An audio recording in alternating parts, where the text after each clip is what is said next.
की उत्सव समितीने या ठिकाणी सांगितलं की समाजावर अन्याय अत्याचार होत असेल तर त्या ठिकाणी आदिवासी समाजासाठी उत्सव समिती ही त्यांच्या पाठीमागे उभं आहे, ही आनंदाची गोष्ट आहे.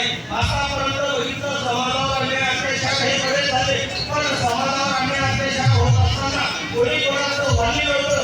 या नवापूर तालुक्याचे विधाते आदरणीय लोकनेते स्वर्गवासी सुरसिंगजी नाईक साहेब, त्याचप्रमाणे दुसरे नेते आदरणीय लोकनेते स्वर्गवासी माणिकराव दादा, या दोघांनी या नवापूर तालुक्याची बांधणी केली, जिल्ह्याची बांधणी केली आणि तुम्हा आम्हा सर्वांना, सर्व जाती धर्माच्या लोकांना एकत्रित ठेवण्याचं काम या दोन्ही नेत्यांनी केलं.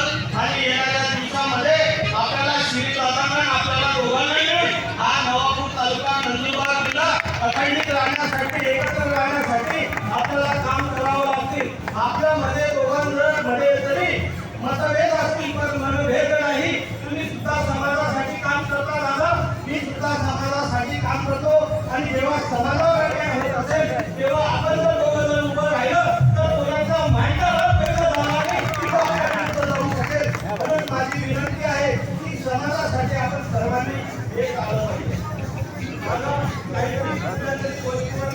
समाजामध्ये करण्याचं काही विरोधी संघटक काम करत आहेत, पण माझी विनंती आहे की हा आदिवासी अखंड आहे, हा आदिवासी एकत्र आहे, हा आदिवासीची ताकद ही तुम्हा आम्हाला सगळ्यांना आहे.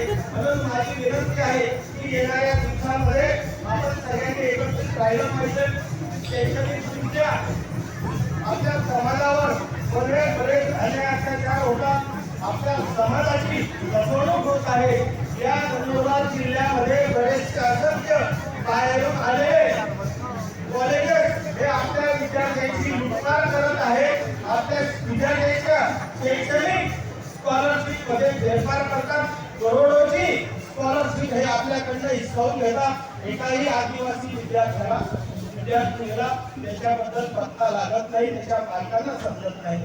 म्हणून माझी विनंती आहे की या उत्सव समितीने हे सुद्धा शैक्षणिक दृष्ट्या बघितलं पाहिजे की जिथे जिथं शैक्षणिक दृष्ट्या आदिवासी समाजाकडनं फी घेतली जात असेल ती योग्य आहे, कुठल्या प्रमाणात आहे, किती घेतली जाते, या गोष्टीचा सुद्धा आपण समितीने पाठपुरावा केला पाहिजे.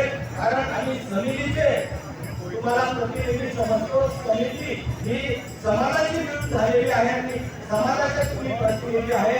समाजावर जिथं जिथं ज्या ठिकाणी आदिवासी समाजाला व्हॅलिडिटीसाठी अटकवलं जातं त्या ठिकाणी सगळ्यांनी एकत्रितरित्या येऊन त्या ठिकाणी आपण काम केलं गेलं पाहिजे.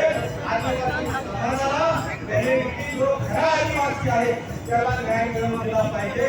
सोबत आदिवासींना दाखले मिळतात पण खऱ्या आदिवासीला दाखले मिळत नाही, याच्यासाठी आपण प्रयत्न करावे. आदिवासी हॉस्टेलमध्ये सुद्धा माझ्या बऱ्याचशा विद्यार्थ्यांना ऍडमिशन मिळत नाही, त्यांच्या ऍडमिशनसाठी सुद्धा आपण सगळ्यांनी संघटितपणे एकत्रितपणे आपण काम केलं पाहिजे.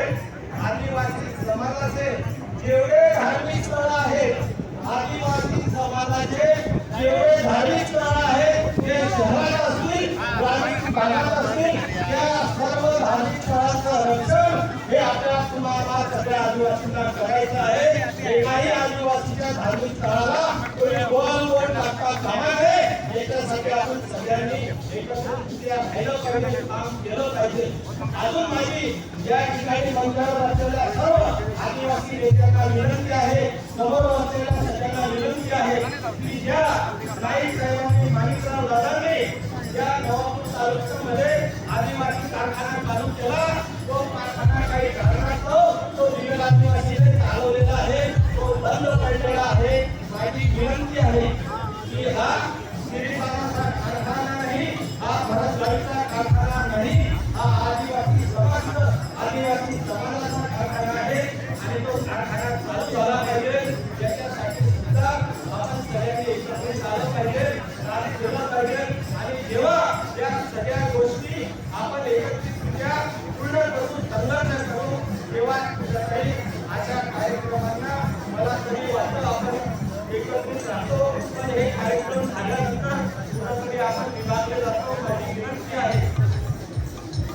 या उत्सव समितीने पूर्ण वर्षभर समाजाच्या पाठीमागे उभं राहून समाजाला ताकद द्यावी. समाज तुमच्या बरोबर आहे. कुठल्याही प्रकारचं याच्यामध्ये मतभेद होता कामा नाही, मनभेद होता कामा नाही. एक दुसरीने सगळ्यांनी काम केलं गेलं पाहिजे. अजून एक विनंती करतो की या उत्सव समिती मार्फत ज्या ज्या जाती आहेत, समाजाचे जाती आहेत, त्यांच्याकडनं समाजासाठी या उत्सव समितीने देणगी मागितली पाहिजे. दिगळ आदिवासीकडनं 1 रुपया सुद्धा कोणी घेतला गेला नाही पाहिजे. हे माझं परखड मत आहे आणि त्या मताची उत्सव समिती नक्कीच 100% सहमत आहे. त्याच्यामध्ये शिवमात्र शंका नाही. उत्सव समितीला अजून विनंती करतो की आपण पावती पुस्तक छापावं.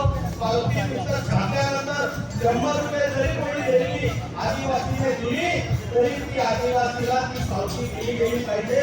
कार्यक्रम संपल्यानंतर 1 महिन्याच्या आत सगळ्यांनी एकत्रित येऊन समाजाने किती देणगी दिलेली आहे, समाजाच्या उत्सवासाठी किती खर्च झालेला आहे, याचा हिशोब आपल्याला द्यावा लागणार आहे. कारण आपल्याबद्दल अपप्रचार हा कुठेतरी होत आहे आणि समाज याच्यासाठी बदनाम होत आहे. तुमच्या माहितीसाठी सांगतो, आमची दादा 2 वर्षापूर्वी या उत्सव समितीला 90 क्विंटल तांदूळ दिलेला आहे. असं बाकीच्यांचा आरोप आहे. आपल्याला 90 क्विंटल तांदूळ भेटले. या नवापूर तालुक्यामधनं प्रत्येक स्वस्त धान्य दुकानदाराकडनं 50 किलो तांदूळ या उत्सव समितीला देण्यासाठी घेण्यात आले. पण ते प्रत्यक्षात उत्सव समितीला मिळाले का? मला तरी वाटतं माझ्या माहितीप्रमाणे माझ्याकडनं समाजासाठी मार्केट कमिटीच्या 2 वर्षापासून जेवणाची व्यवस्था आहे. त्याच पद्धतीने सेविकांकडनं कॉलेजच्या ठिकाणी जेवणाची व्यवस्था आहे. समाजाला कुठेही अडचणी किंवा समाजालाही कुठं काही कमी पडेल असं आमच्या दोघांकडनं होत नाही आणि भविष्यात होणार नाही. पण तरी कोणीतरी समाजाला बदनाम करण्यासाठी आज षडयंत्र करत आहे.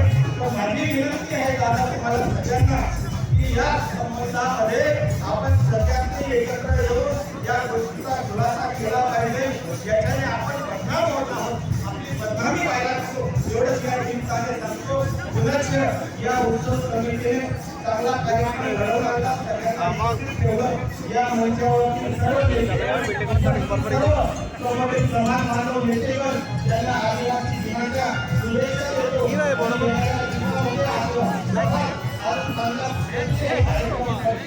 आणि विनंती आदरणीय माननीय जाधव साहेब आणि माननीय आदरणीय अभिषेक पाटील साहेब यांना विनंती करतो की साहेब या शहरामध्ये जो भांड्या विकला जातो त्या भांड्याचा प्रतिबंध आपल्याला करावं लागेल. कोणालाही सोडू नका. तो भरत गाडी जरी विकत असेल तरी त्या भरत गाडीला सोडू नका.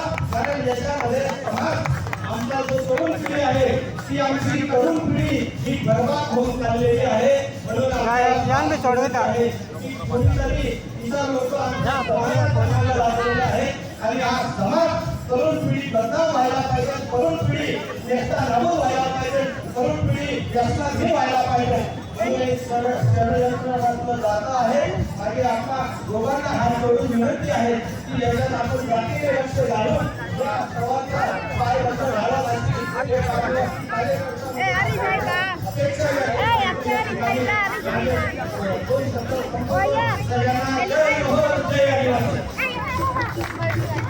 धन्यवाद भाऊसाहेब.